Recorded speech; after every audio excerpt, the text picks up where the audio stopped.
What do I have now?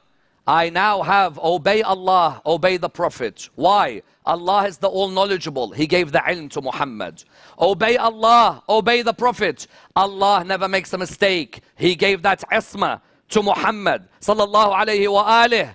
I also have that Rasulullah is appointed by Allah. That means whoever the Ulil Amr are have to be appointed by Allah, have to have the knowledge given from Allah, have to be ma'soom according to Ayat al-Tathir. Therefore I've got Imamah, Nubuwwah and Tawheed in one ayah of the Quran. These are all decontextualized. These are not verses that are describing Aqidah. When Allah says that you are supposed to obey the Ulil Amr, the Ulil Amr are those who are vested with authority. During the time of the Prophet, imagine at the time this verse was revealed. Today, when we say Ulil Amr, people think 12 Imams. But in Medina, at the time this verse was revealed, there was no concept of these 12 Imams. So the Muhajirin and Ansar and the Muslims in Medina, the Arabic of the verse is very clear. Ulil Amr, those vested with authority. The Holy Prophet ﷺ was running a government. And when you run a government, you have to delegate authority to different departments. And so the Holy Prophet was appointing various people to various positions of power and authority. And in order for the Prophet's government to work, these people who are vested with authority by the Prophet, their authority has to be recognized and respected by the people. Otherwise, the government will fail to function. So Allah through this verse is instructing the people of Medina that when the Holy Prophet vests someone with authority, you are supposed to obey them. Yes, because the person vested with authority is not infallible, he may sometimes end up abusing his power. So that's why the very next thing after saying Ati'u Allah wa Ati'u Rasula wa Ulil Amri minkum, the very next thing the Quran says is فَإِن تَنَازَعْتُمْ فِي شَيْءٍ. If you ever have a dispute, with those vested in authority, if you ever have a dispute because you fear that they are abusing their power, then Allah says فَرُدُّوهُ إِلَى اللَّهِ وَالرَّسُولِ. Then return the matter back to Allah and the Messenger. And it doesn't mention Ulul Amr there, because Ulul Amr are usually going to be party to the dispute. It would be circular logic to make them the judges of a dispute that they themselves are party to.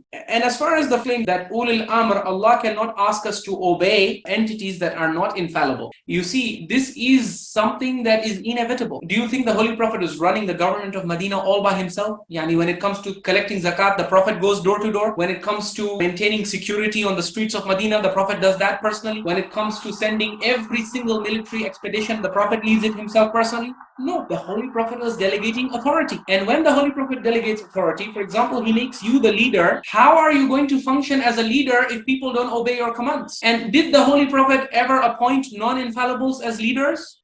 Absolutely. The seerah is a witness to this. Don't you see how he even appointed someone like Khalid bin Walid? Now, when the Holy Prophet appoints Khalid bin Walid as the leader, am I supposed to obey him or not? Well, according to the Quran says the default is wa ulil amri minkum. Just as you obey Allah and the Messenger, once the Messenger appoints someone, even on a temporary basis, he appoints him to lead a military expedition, he appoints someone to go and collect zakat, you have to obey and cooperate with that person. Why? Because he is ulul amr. He has been vested with power and authority by the Messenger of Allah subhanahu wa ta'ala. But the Messenger of Allah, he was vesting fallible people with authority. And these fallible people were making mistakes. Khalid bin Walid actually did abuse his power. There was once a commander who actually ordered his army to jump into a fire. This is recorded in the sources. He was testing his power and authority. He said, jump into the fire.